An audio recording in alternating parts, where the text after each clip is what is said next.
Vivo V50 light ফোনটা recently বাংলাদেশে অফিসিয়ালভাবে launch হলো। তাহলে চলুন জানা যাক ফোনটা কেমন হলো, স্পেক কেমন, দামে বা কত, আর কী কী অফার করছে। তাহলে চলুন কথা না বেরিয়ে পুরো ভিডিও শুরু করি।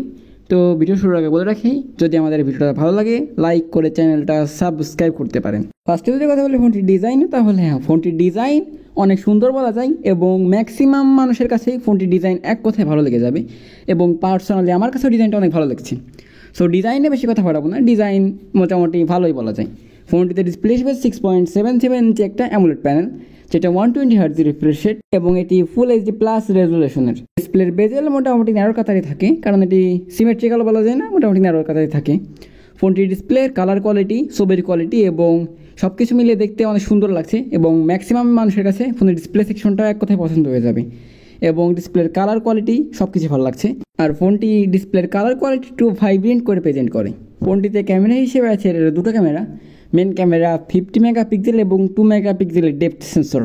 ফ্রন্ট ফেসিং ক্যামেরা 32 মেগাপিক্সেলের। ফোনটি ছবির কোয়ালিটি যদি কথা বলি, তাহলে হ্যাঁ, বলা যায় যে এই বাজেটে এরকম ক্যামেরা সেটআপ এবং ছবির কোয়ালিটি আর পাওয়া যাবে না হয়তো অন্য কোনো ফোনে। সেহেতু বুঝতেই পারছেন ছবির কোয়ালিটি কতটা সুন্দর, আপনারা নিজেরা দেখে বলুন কত সুন্দর লাগছে।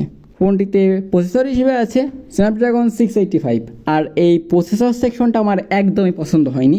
সো এই সেকশনটা আমার একদম সুপার কমতি মনে হয়েছে, কারণ অ্যারাউন্ড 30,000 এসে এই 685 প্রসেসরটা আমার পছন্দ হলো না। কারণ এই বাজেটে আরও বেটার কিছু যদি দেওয়া যেত তাহলে অনেক ভালো হতো এবং পারফরমেন্সও ফোনটার থেকে আরও বেশি ভালো পাওয়া যেত। তবে রেগুলার লাইফে ফোনটি রেগুলার ইউজ করলে কোনো ল্যাগ, ফ্রেম ড্রপ এগুলো দেখা পাওয়া যায়নি। গেমিং মোটামুটি 2D টাইপের গেমগুলো অনেক স্মুথ খেলা যায় এবং ফ্রি ফায়ার, পাবজি প্লে করলে ল্যাগ, ফ্রেম ড্রপ এগুলোর মোটামুটি দেখা পাওয়া যায় এবং ফোনটা কিছুটা হিট জেনারেটও করে, তবে মোটামুটি একটা প্লেয়েবল রেজাল্ট দেয়। সো ফোনটির প্রসেসর সেকশন একটা কমতিই বলা যায় বাজেট অনুযায়ী, যেহেতু 30,000 টাকার ফোন কমতি স্টিল বলা যায়। ফোনটিতে ব্যাটারি হিসেবে আছে 6500 mAh ব্যাটারি এবং 90 ওয়াটের চার্জার। অ্যান্ড্রয়েড ভার্সন হিসেবে আছে বেস্ট এভার অ্যান্ড্রয়েড 15 এবং এই ফোনটিতে 3 বছরের অ্যান্ড্রয়েড আপডেট পাওয়া যাবে। তো ফোনটির প্রসেসর সেকশন স্টিল কমতি আছে, আর এই জন্য আমি ফোনটাকে পুরোপুরি রেকমেন্ড করতে পারলাম না। তবে যারা এমন একটি ফোন কিনতে চান যেটি ডিজাইন, ক্যামেরা এবং ডিসপ্লে সেকশন ভালো হতে হবে, পারফরমেন্স অতটা দরকার নেই, তাদের জন্য এই ফোনটা অবশ্যই রেকমেন্ড করা যায়। সো এই ছিল পুরো ভিডিও ভালো লাগলে লাইক করতে পারেন আর চ্যানেলটা অবশ্যই সাবস্ক্রাইব করে দেবেন। দেখা হবে নতুন কোনো ভিডিওতে।